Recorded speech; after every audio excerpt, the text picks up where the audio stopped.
Good afternoon guys. Na yan, nandito na naman ako sa Kidia.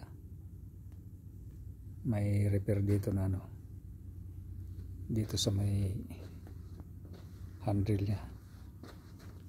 Pinatuwid nila yung sulid to kasi baluktot daw.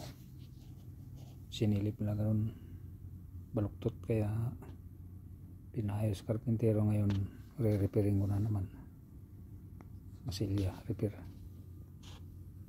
Meron pa doon kabila. Tapos diyan sa molding niya doon inayos din yung doon kasi gumagalaw yung molding, kaya yung masilya bumibitak siya. Ngayon naayos na nila.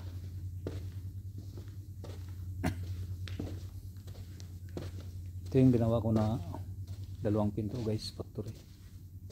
Papalitan nila yung dalawang pinto na yan sa dulo. Tapos ito yung isa. Ito yung ginawa ko dun sa factory na dalawang pinto at saka yung mga cartridge nya. Andun yung frame, door jamb. Yung isa nakakabit na. Ayan na,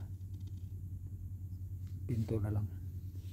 Ito naman repair din ni karpintero kasi lagi na lang bumibitak yung masilya kasi gumagalaw siya.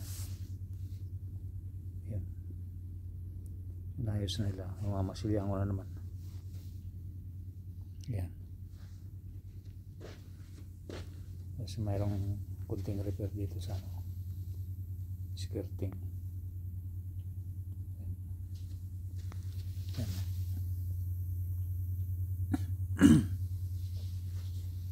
Ayan.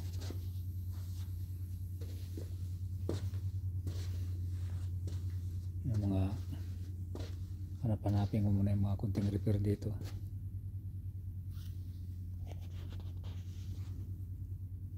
Dito banda, wala na dito banda. Dito sa lang, mga handrail at saka sa skirting. Yan, skirting yan. Tapos sa yung mga baluktot. Ito baluktot din to eh. Ayan, baluktot din siya. Liko-liko. Ayan, makinomit nila.